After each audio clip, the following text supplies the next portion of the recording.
Are you tired of chasing likes instead of clients? You're not alone. Mary Kravitz is calling out the myth that social media is the holy grail of marketing, especially for coaches. In this episode, we dig into why posting more isn't the answer, and what actually generates clients and how to grow your business without living online or burning out. Welcome to the Lead Machine Growth Show. I'm Paul Guyon, your host, lead machine coach, founder of the Lead Machine Mastermind Group and marketing agency. I'm dedicated to helping you tackle your tech, master your message, and design your dream life. And whether you're just starting out or you want to take your business to the next level, let's get this conversation started and turn your dreams into reality. Well, Mary Kravitz is an award-winning client generation expert, and she's also an international speaker, and she helps coaches grow their businesses without working nights and burning out and working all weekend. We all can relate to that. She's heard all the confusing and conflicting advice out there. She isn't surprised that most coaches, many of them I know, struggle to establish a sustainable business, and they hate marketing. Many of them do. They don't want to do it. They just think that people should just show up because I put my shingle out there. But I don't think that's true. But some of them do, and they're wondering why things aren't working. But she's here to change all that, I hope. Using her methods, the majority of her clients have quickly increased double their income, 50%. Wow, that's good. And those clients range from a former CFO of Microsoft North America and to coaches in their first few years of business. She's a huge fan of roller coasters, obsessed with otters, and proud mom of her cat, Inigo Montoya. Now, first, I have to ask you, roller coasters, have you been to Michigan Adventure yet? I have not. No. Because they have the world's largest wooden roller coaster. And it's fast and it's exciting and it's noisy and it's scary to be on. So I think that's what you like about it. Those old roller coasters, they could be kind of rattly. The wooden ones.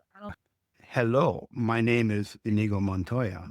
You killed my father. Prepare to die. So tell us about the cat. Does it do that, or do you say that to the cat? No, you know what? It's been, so I drove my parents crazy. I watched the movie The Princess Bride like every weekend for Oh my gosh. years, my high school career.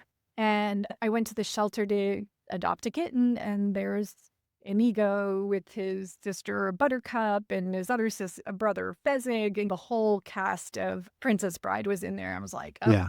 to me. Yeah. Yeah, that's such a great movie. We just actually watched it not too long ago. And I don't know if you've seen the clips, but the Billy Crystal scene where he's mostly dead. That scene, they had to, who was the director? Rob Reiner was the director. And the other actors, they had to leave the room while it was being filming because it was so funny. And Billy Crystal was just ad-libbing. It was all ad-lib. Oh, the mutton and all this, and oh my gosh. Mutton is nice and crispy. Yes. I can So basically quote the whole thing. I'm sure you can. And for the listeners out there, that's The Princess Bride. Check it out. It's a lot of fun. Sorry about that sidebar, but Yeah. So welcome to the show, Mary. It's Mary Kravitz for all you people out there who don't pronounce her name correctly. And my name is Guyon, not Guten or Gunyon or Geaton or Gagnon or anything like that. So let's get that out of the way. You mentioned how businesses can disentangle themselves from all the marketing advice out there. What's one of the things that, and you mentioned this, following the wrong advice can really hurt your profits. And what is one profit leak, before we get into this, that you see coaches fall into when they follow the wrong advice? Oh, a profit leak. You see, Yeah. so many of the folks that I work with are fairly early career. And so less Mhm. than, so there's a twofold leak. Yes, there's the profit leak of investing in learning how to do their social media. But the huge thing is the time and the energy. When you take the time to do something that you love, you feel energized by it.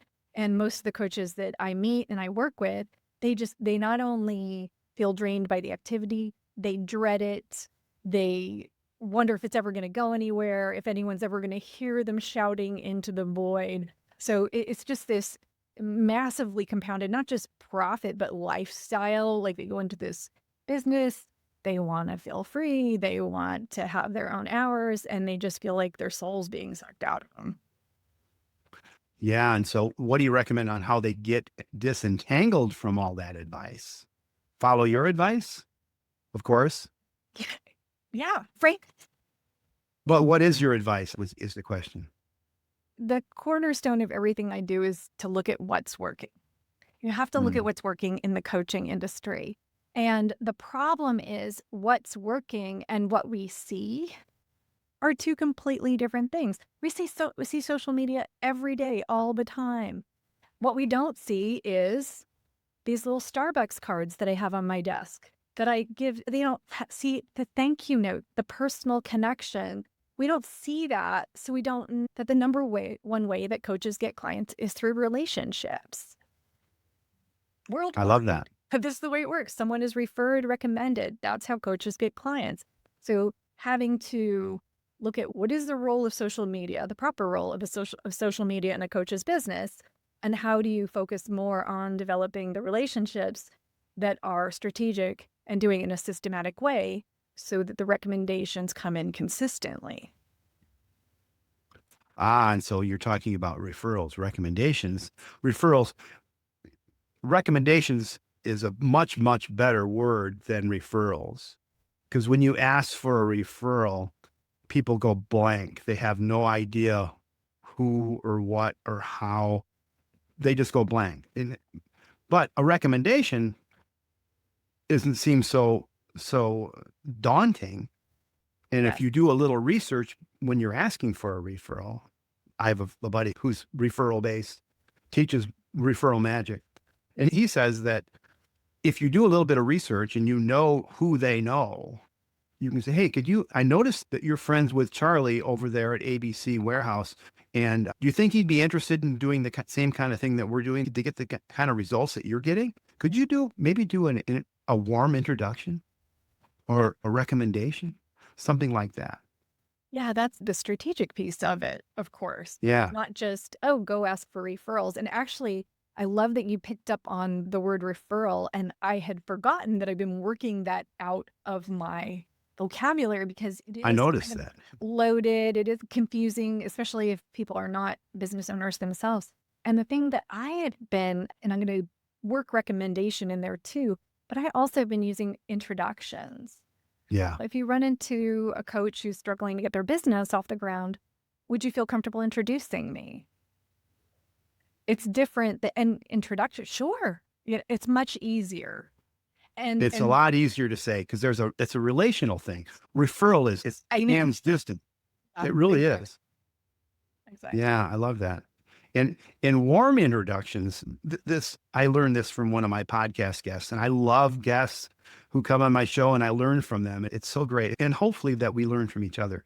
Yeah. But she recommends warm introductions. I said, what's a warm introduction? Since we're talking about this, a warm introduction is when you say, hey, Sally, meet Jessica. Yeah. Sally is a blank who gets these kinds of results for this kind of people.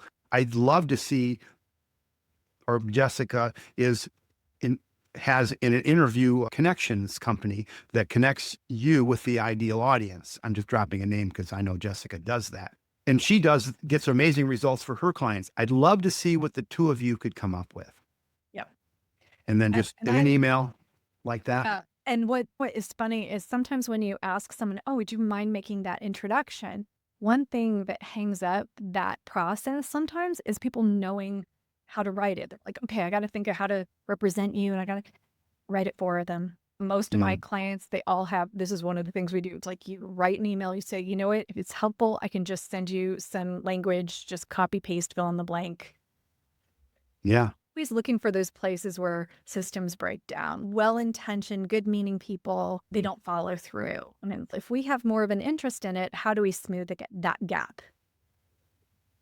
Yeah. You often mention mention referrals, but you call them introductions or recommendations. Yeah. And speaking is more effective. How can coaches accelerate trust with new prospects, especially without relying on social media? Yeah, I still know that the introductions, the warm connections, those are going to be far and away, and I'm mentioning this for a reason, far and away, the most number of clients for coaches come through that way because not everybody wants to do speaking. And so setting it up as something that's required for people who have social anxiety or something like that, it's absolutely not required. A lot of my clients, they never do speaking and they do just fine.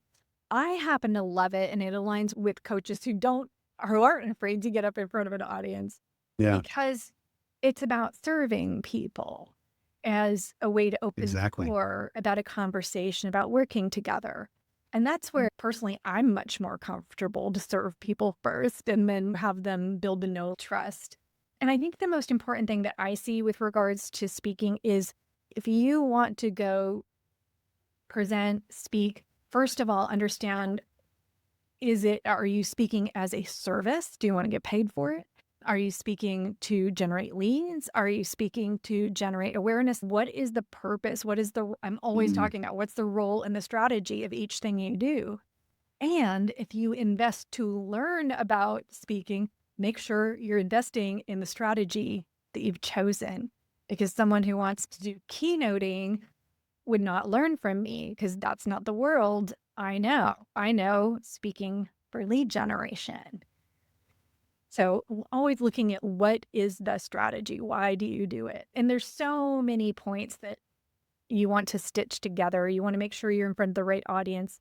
You've got a title that brings the right people through the door. You've got a call to action. You don't just hope people will come find you if they want you. mm. Having all those pieces lined up, it can become very predictable, the numbers you can get out of, which I love. Yeah. And so when you say speaking, though, we don't mean just on stage. We also mean, don't we mean this too? Oh, Podcast guesting? actually, no, No. which Okay. is because, and I, so That's interesting. yeah, because speaking, the way that I teach it is a very specific process of presenting information that is highly valuable, instantly actionable, and also shows people the bigger picture of what they need to do in order to be successful.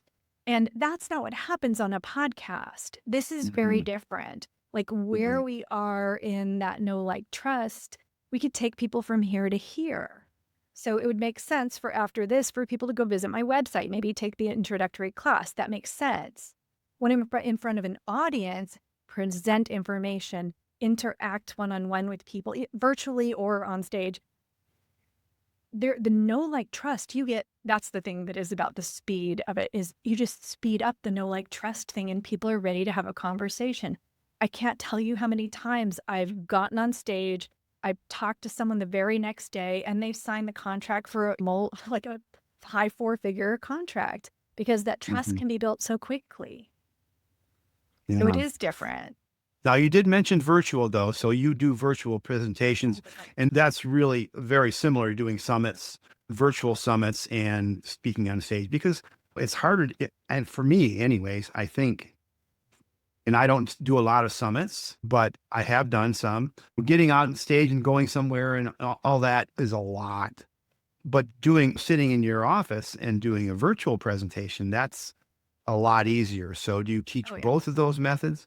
Yeah. I do both, and I love showing up in person. However, I think because of the pandemic, and this is just a theory, the world according to Mary, but when we get in person, everyone seems to just be a little more confronted by whatever is being presented. People are a little more sensitive to sales, and this is just what I've experienced.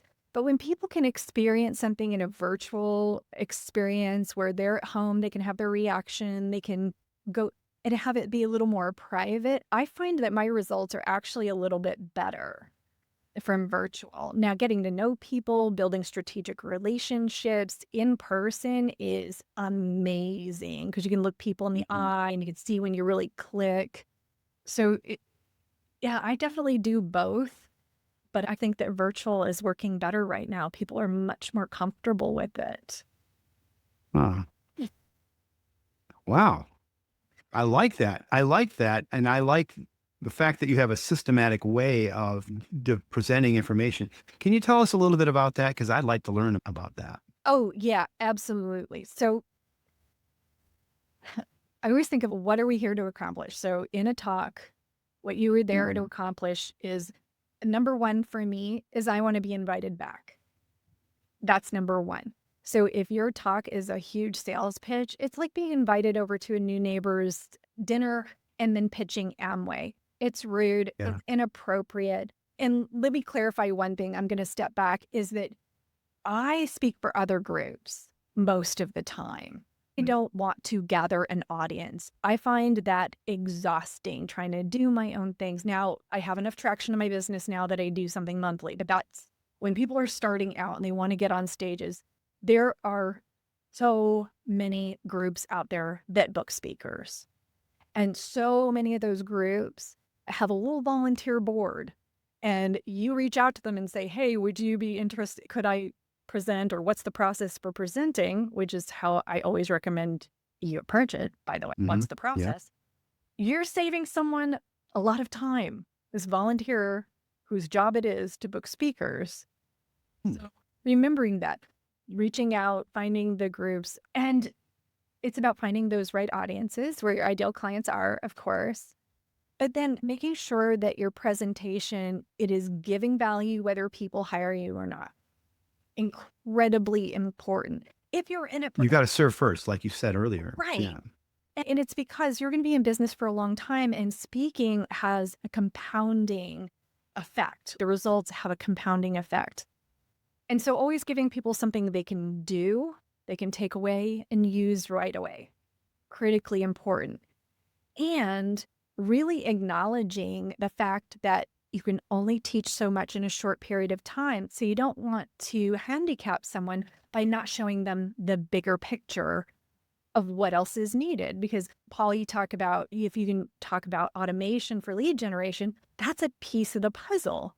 But there's Yeah. also the messaging and the lead. There's all the other pieces.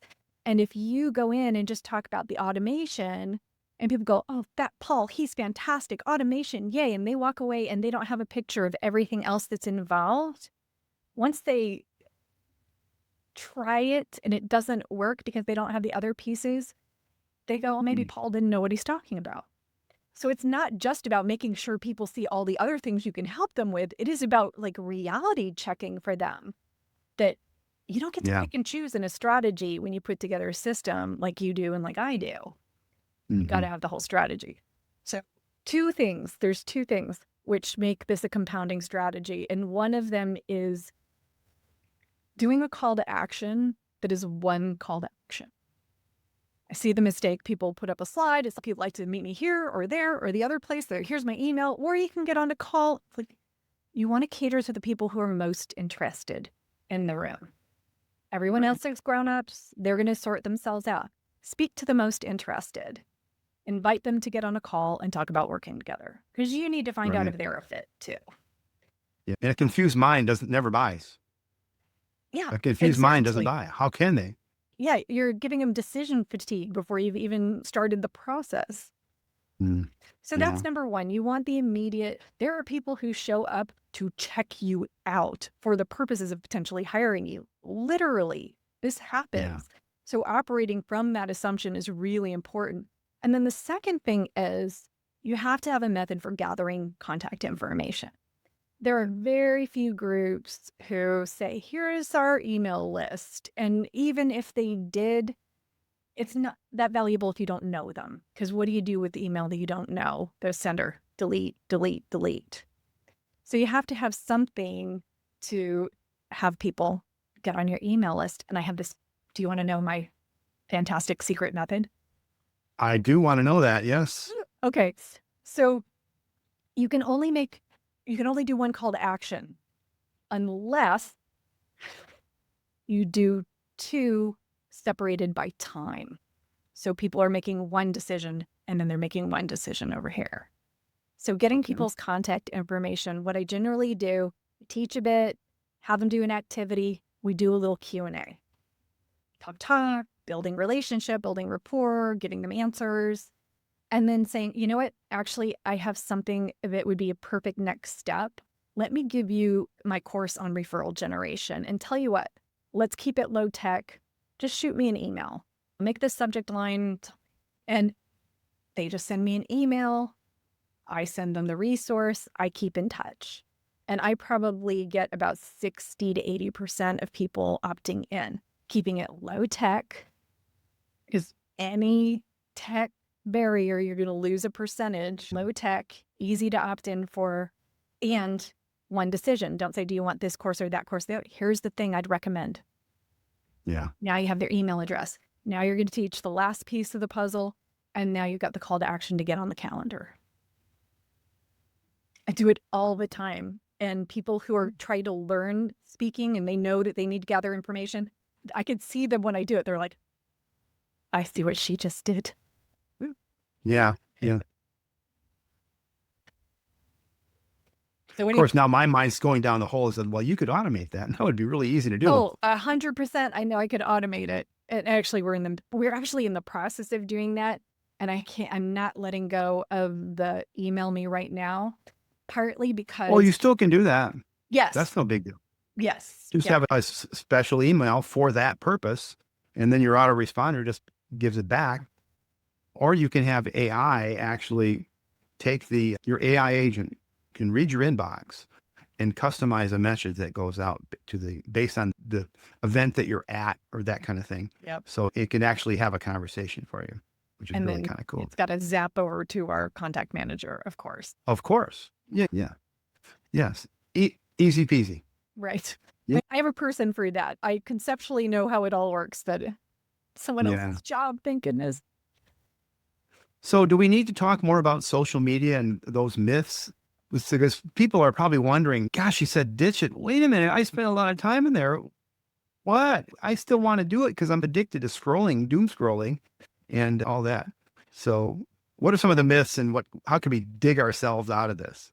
I think so two things come to mind. So the first thing is understanding the role it plays in a coach's business. And in a coach's business, it is for validation. It's for validation of a recommendation.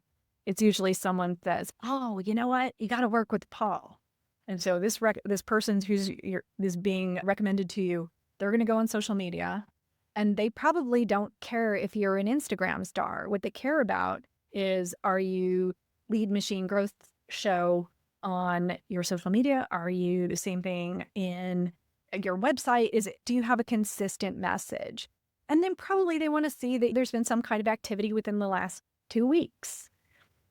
The activity should be relevant to your expertise. There's nothing wrong with being on social media and participating in it. However, the proportion of time that is given to it is out of whack with what works in a coaching business. People are spending 80% of their time on social media and aren't even clear about what a lead generation activity is. And really, social media, 10, 20% of your time. Lead generation activity is 80% of your time, your marketing time, say. Yeah. So it's more about like proportion of time and the role in the business. So for those out there who are worried about, she's not going to upset your world entirely, but there's also more to it than just posting endlessly and not doing it with a strategy and having having a way to actually capture what's happening and then turn it into something more, which is, we want a relationship, right? Because not everybody is ready to sign on the dotted line. A lot of people just want to check you out. They're not sure that they're committed to going through the pain and suffering of solving the problem that they have. They're what I call wanderers, or they're at this initial stage. And then there are people who are, I'm exploring a solution and I'm looking at different people and to see who I want to work with. And then there's the people who go, I'm just sick and tired of this. Social media is not getting me anywhere. I've got to go and find someone who can help me with this. And maybe they'll stumble on this podcast and contact you and me and say, Paul, can you introduce me to Mary? And I said, absolutely. Let me get you in my autoresponder first. So where do these clients come from for coaches who want this sustainable growth? As I said, relationships. And one of the things that I always encourage coaches to think about is establishing relationships not with just, okay, your third grade teacher and like random people, but who are the strategic connectors in your life? And I'm always the picture I plant for them is always, who are your centers of influence? And a center of influence would be someone who crosses paths with 10 or more of your ideal clients in a month. So leveraged, you nurture a relationship and they're a consistent source of referrals. I worked with a coach once and his whole job, only worked with CEOs who are notoriously hard to get in touch with. And he was Yeah. in companies that are in emerging growth or something like that. Anyway, all of them had an M&A banker, a mergers and acquisitions banker. And so he formed relationships with the M&A bankers who had tons of clients who were CEO. And so Mhm. that's the kind of relationships that you're looking for. So taking a moment to sit down and go, okay, here's my person. They are a new manager or whoever your ideal client is, who is it that they are calling upon? Who are they crossing paths with? Who are the professionals they rely upon? Who can I get connected to nurture and have a genuine relationship with to earn those referrals over and over? And like to simplify that, if you're a DJ, you should have a whole bunch of wedding planners and people that service the wedding industry. You should have lots of friends in that space because they're Exactly. going to hire you, and that's how you reach them. Yeah. And then you see, where do they gather? Where do those people? Oh, they go to, I don't remember the wedding planning organization. There's an association. Yeah. There's an association for every. For everything. Yeah. Where do your ideal clients gather? Where do your centers of influence gather and get you Mhm. there? Oh. And so once you get one of those explorers or those seekers that are looking for a solution, and they're showing interest. They're showing an interest for sure, whether they're cold or warm or really hot. How important is speed of response to that inquiry? I think you'd really have to define what speed is. So if you mean instantaneous, okay, so parsing it down further, it Mhm. depends on your ideal client. I think it tremendously depends on your ideal client. I believe responding within a business day to a lead is important. Within an hour or within 5 minutes, in my mind, that's an expectation that I have no intention of. The relationship is not going to be like that. I am not valuable to my clients because I am the firefighter who will show up in a moment's notice. And Yeah, because you're not. it's about building strategy and sustainability. Like when you say speed, what comes to mind for you? If someone is, let's say they're at your website, what is it? Simply get Simply, clients. simplygetclients.com.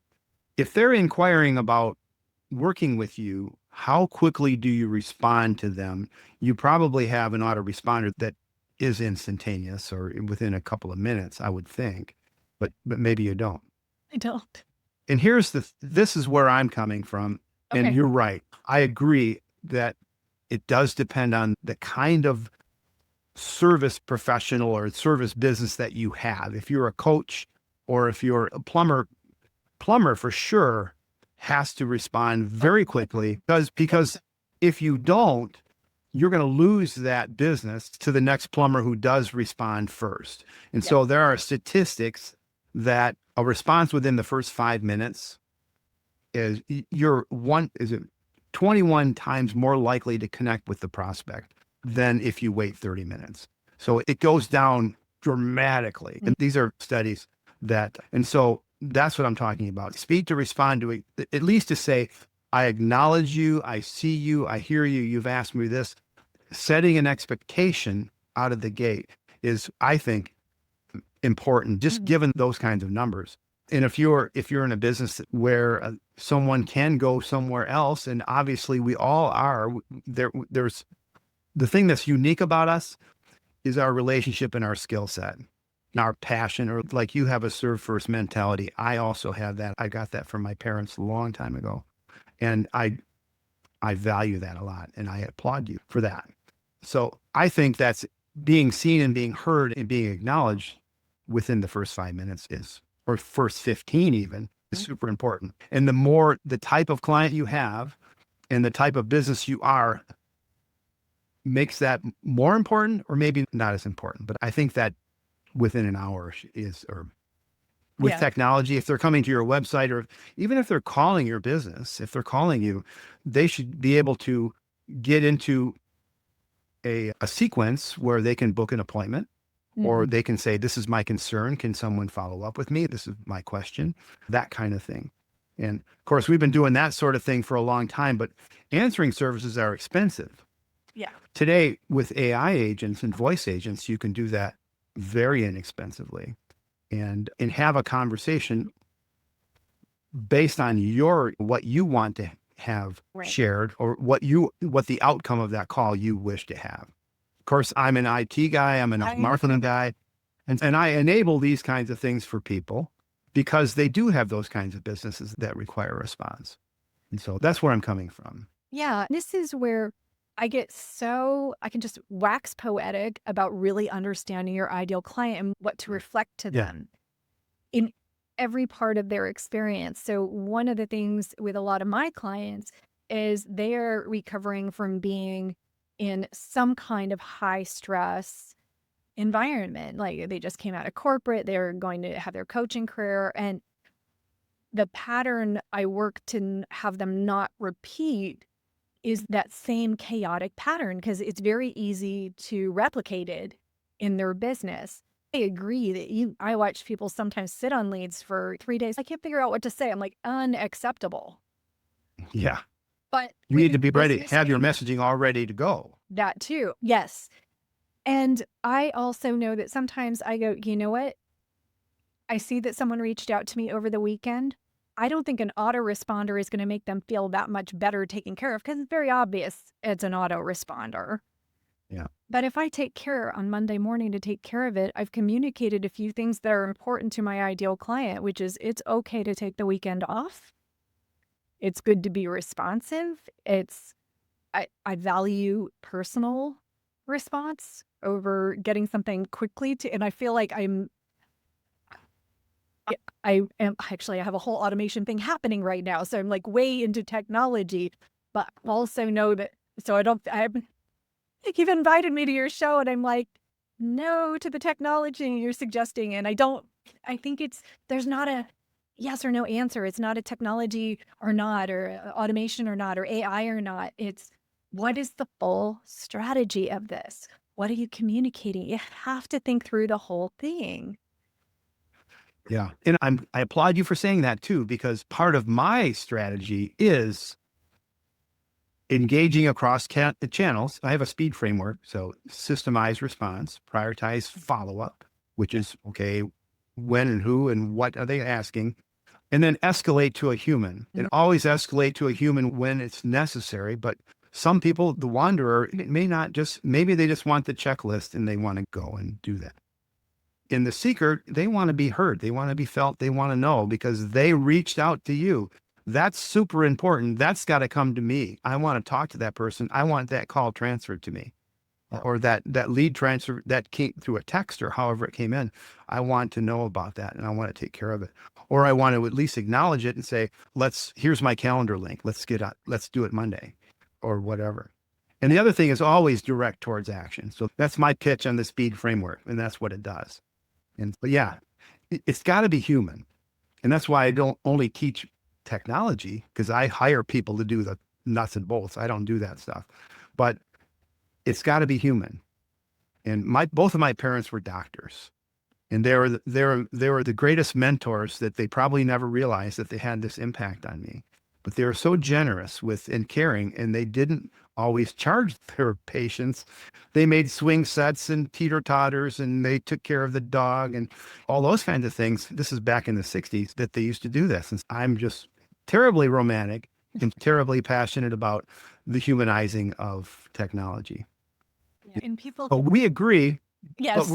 we're coming from two different angles.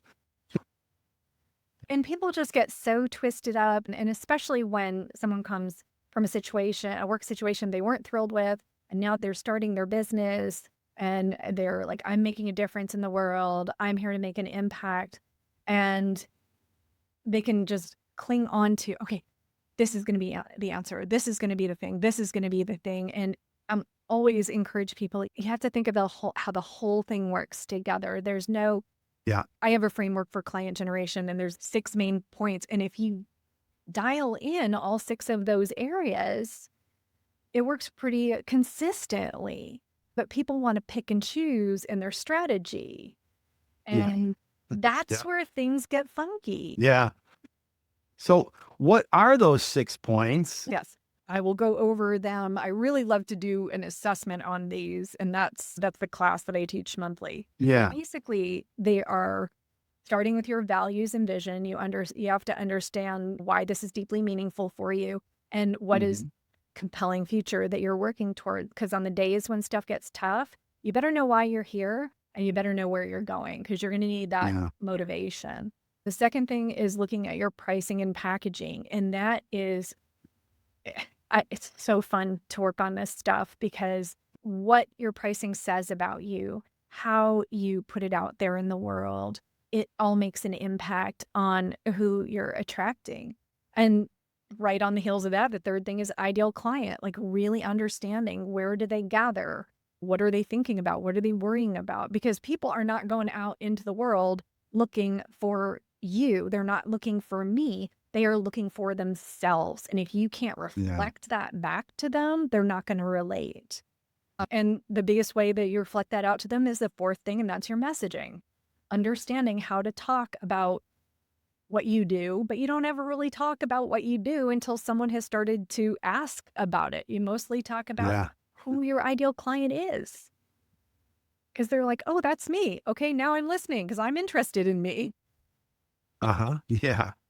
And the fifth thing is lead generation, and that is that those are the actions. What actions do you take on a consistent basis that bring in the leads? And then, of course, sales and enrollment is the sixth piece. How do you have a sales conversation where you're allowing someone to basically self-enroll themselves? How do you take them through a discovery, reflective process so they are stepping forward with you, understanding the value of the change they're thinking about making and the impact of it and the importance of it. Helping someone realize that's the first step in a sales conversation, which is not what Mhm. people expect, which is super fun. Yeah. Yeah. Yeah. It keeps you away from the used car salesman way of doing things. Yeah. So do those 6 steps, do they have an acronym tied to it? And oh, you've touched upon one thing that I have a little pet peeve around, and that's I don't love cutesy acronyms. I have Okay. too many times tried to put together an acronym and it forced some of the concepts and to use this word instead of that word because it didn't fit into passion or whatever my acronym. And it didn't feel right to me. And I see other people use them and it makes sense and it's so on brand. And for me, so no. What I have is this graphic. Each one of those little pieces is a gear all connected together. And I'm telling you, people tell me 8 years later, Mary, that damn image, oops, sorry, it does not, Okay. That's all right. they cannot get it out of their mind. It's so sticky. Yeah. And that's not the profanity I was talking about. I'm talking about the F bombs and potty stuff. Yeah, because I say the hell, whatever. But yeah, okay. So yeah, I love the gear because I have a gear in my I thing. I don't know know. if you can see it. I can. Yeah, you can see it. Yeah, and there's a person in the middle of it for a reason. Yeah. Yeah, What? because the humanizing of technology, Yes. and also it fits really well with the idea of a podcast too. Obviously, I have a guest Mhm. on my show. It's a guest-oriented podcast. But yeah, I love frameworks. I love being able to have repeatable systems, obviously, but always the humanization of those things. That's how I grew up. And that's what I teach my people. And so I'm glad that we're on that same page for sure. Yeah, absolutely. A framework and a system should be able to better get the word out about the humanity of it all. It should optimize Mhm. that. It should amplify it instead of replace the humanity, Right. that being of who we are. Yeah. Exactly. Yeah. Technology is a tool. Yes. Yeah. Yeah. And in the right hands, it can be a powerful success story. Speaking of success stories, this Mhm. framework and this teaching, can you share maybe a success story of one of your clients who maybe they didn't ditch the social media hamster wheel, but they're starting to see some results? Yeah, you know what? I have a great story from I do a program where the first 90 days are very intensive and people Mhm. are learning and they're doing and they're taking action and it's very intensive and with people who have other things on their calendar, it can be a little chaotic. And one of my clients, Katie, she came in, she was at the starting line of her business. And she went into this intensive program that I lead. It's kind of my signature thing. And every week she was doing what needed to be done. She was putting part of the plan in place. She was asking questions. She was showing up for everything. My clients are good students. And she every week was like, but I'm not sure who my ideal client is. I'm like, keep going. We're trying to pin it down, but it's just keep doing the actions. And so she put her sales script in place. And she's like, Mary, Mike, let's keep going. I'm like, we're earn while you learn, honey. Let's figure this out. And Yeah. sure enough, because she just kept putting the things in place that she was clear about, she didn't let what she wasn't clear about dumble her or keep her from Yeah. moving forward or taking action or reaching out. She was in a conversation, and in the middle of it was just a networking conversation. The person said, I think I need to hire you. And because she had everything in place, she knew how to move straight into that conversation. And she closed a Yeah. $12,000 deal, which more than paid for her program. And that's Yeah. before she really knows who her ideal client is and before she even finished the 90 days. So there are people who've built their business the year after they work with me, they're hitting the six-figure mark. And that's what I like to see. And what I really like to see is those early wins where people prove to themselves because they're taking Yeah. action, because they're pulling the strategy together and just keep going. It works for them. Yeah. Yeah. It's been fascinating talking with you. I love the name of your cat. We have a few cats and we have a couple dogs. We have two cats and we're an animal family. My wife works in an animal hospital. And so we've got plenty of, it's like a revolving door sometimes. She's talking about a horse now. So That's a little different. Maybe not in that. that's a much bigger dog. Yeah. It's been delightful though. As we wrap up, Mary, what are three things that our listeners can do to take your advice and put something into action, into motion? The first thing that comes to mind is to dig into this idea of centers of influence. I talked a little bit about that. Taking some time to reflect on who might those people be? What professions are they in? So the first thing is think that through. Like, who might it be? And then the second thing is start to nurture your network. Start to talk to the people in your network. And a great thing to do is to ask them if they can introduce you to any of these centers of influence that you just determined that would be great for your business. And then the third thing is, and I really believe that once we cut away all of the bells and whistles and all of the, oh, you got to do this and you got to do that. And people saying, spend $20,000 and I'll revolutionize and send you 50 leads. Once you cut away all of that and understand that most of the time we don't want to do marketing. Like coaches don't need to do marketing, which is educating the masses. You don't really do. Understand that you're doing client generation. Client Hmm. generation. That's what you want to do. You want to attract clients consistently over time. And it's a different system. And it's a model that isn't taught in business schools. It's not something that you would have learned in your corporate career. It's a different animal. And starting to look at what is that structure for client generation, those 6 areas, really narrowing it down. Instead of trying to do a mile wide and an inch deep, you're going to go a mile deep and an inch wide. And it's just more meaningful and more effective. Uh-huh. I love that. So you've got, you'd like to invite people to connect with you. How do they do that? Yeah, my favorite way, we already talked about it. My favorite way to connect with people is through serving. And I teach this concept of the client attraction, client generation on a monthly basis. Is a free intro call. I want everyone to get this framework in their mind so that you know how to make good choices about what you invest in and where you spend your time and, you know, how you build your business. So if people go to my website, simplygetclients.com, right there on the front page, there's a little button that says take the class. There's a big arrow and it's pointing to the take the class. Click Uh-huh. on that, find a date or ask for the recording. And I'd love to connect that way. Okay, and how long is that class? I keep it to Like about an an hour. hour? Yeah, Okay. hour Is 50. it live? It's live. Yeah. Okay, It awesome. feeds me to do that. I can totally, I Can can you totally relate? relate that. I can relate. That's what I do. That's why I'm doing this. This is great. Great. So as we wrap up, thanks for coming today, Mary, and thank you for listening. Remember, faith and action go hand in hand, so keep the pedal to the metal. Until next time on the Lead Machine Growth Show, I'm Paul Guyon and Mary Kravitz. Thank you so much for coming today. I really appreciate you. And so we should say, Then, thank you. thank you. Thank you for tuning in to the Lead Machine Growth Show with Paul Guyon, where we show you how to tackle your tech, master your message, and design your dream so that you can transform your vision into reality. Remember to visit our website at www.leadmachinegrowthshow.com and enjoy even more great episodes like this one. Again, while you're here, subscribe to us via your favorite network. We look forward to seeing you next time on the Lead Machine Growth Show.